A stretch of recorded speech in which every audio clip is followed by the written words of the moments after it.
Welcome kids. Today our topic is verbs. Verbs क्या होती है? एक ऐसा वर्ड, एक ऐसा शब्द जो हमें ये बताए कि हमने कौन सा एक्शन परफॉर्म किया है या हमने कौन सा काम किया है। Then that word is known as verb. A word that shows which action is performed is known as a verb. For example, अभी मैं क्या कर रही हूँ? I am teaching you. मैं आप लोगों को पढ़ाने का काम कर रही हूँ। तो टीच, टॉट, टॉट, तो टीच क्या होगी? वर्ब होगी। और टॉट टॉट क्या हो गए? इसके सिंपल पास्ट और पास्ट पार्टिसिपल्स हो गए। ठीक है, टीच, टॉट, टॉट, तो ये वर्ब हो गई। इन द सेम वे अभी आप लोग इस वीडियो को देख रहे हो, ठीक है, तो आप लोग कोई काम कर रहे हो। क्या काम कर रहे हो? इस वीडियो को देखने का काम कर रहे हो। ठीक है, तो सी, सॉ, सीन, तो ये क्या होगी? वर्ब हो गई। ठीक है, इफ़ आई से my sister can play the guitar, तो कैन प्ले क्या होगी? वर्ब होगी। नाउ इफ़ आई से आई लव यू, मैं तुमसे प्यार करता हूँ, तो I is the subject here, love is the verb here and you is the object here. Why so? Because subject क्या होता है?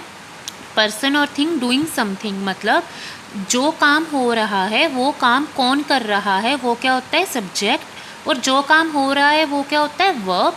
और वो काम जिस पे हो रहा हो that is known as object. For example, मैंने आपसे बोला कि मैं आपको टीच कर रही हूँ, आई एम टीचिंग यू, तो मैं आपको पढ़ाने का काम कर रही हूँ, तो मैं क्या हो गया? सब्जेक्ट। ठीक है, और क्या काम कर रही हूँ? पढ़ाने का, टीच कर रही हूँ, टीचिंग यू, तो यू क्या हो गया? ऑब्जेक्ट। और यू कौन हो गए? आप लोग हो गए, क्योंकि मैं आप लोगों को पढ़ा रही हूँ।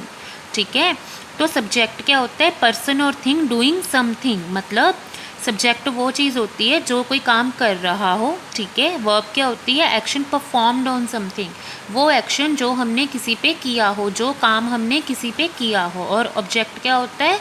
जो काम जिस पे हुआ हो, that is known as object. For example, if I say the list of items is on the table, जो लिस्ट ऑफ आइटम्स है वो टेबल पे पड़ी हुई हैं, तो list is the subject here.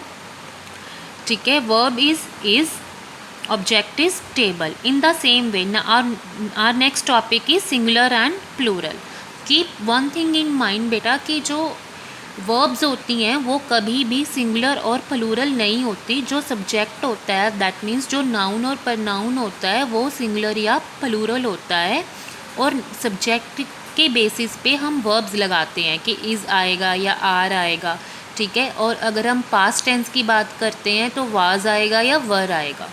ठीक है, इफ़ आई से, इफ सब्जेक्ट यानी कि नाउन और pronoun is singular, then we use is as a verb. The doll is lovely, Sunday is a holiday.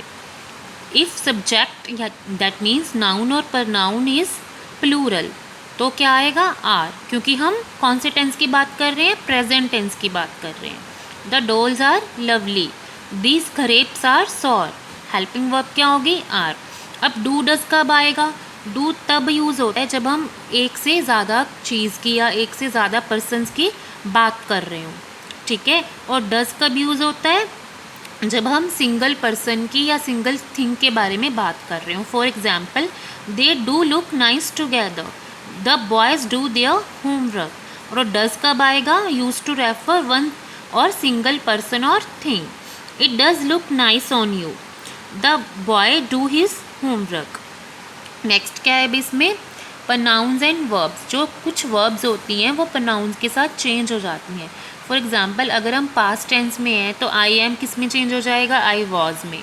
ठीक है, यू आर, यू वॉज में। ही she is है तो ही शी वॉज लग जाएगा। इट इज़ है तो इट वॉज लग जाएगा। आई हैव है, अब ज़्यादा है, ठीक है, तो I do. You have, you do. He she has कब लगता है? जब सिंगल चीज़ की बात होती है, तो he she does. It has, it does. ठीक है, अब नेक्स्ट क्या है? प्लूरल। अगर वी आर है तो यू आर और they are. We were, you were, they were. We have, you have, they have. We do, you do, they do. ठीक है, so on the basis of this topic I have prepared some worksheets for you that you have to solve yourself. Thank you.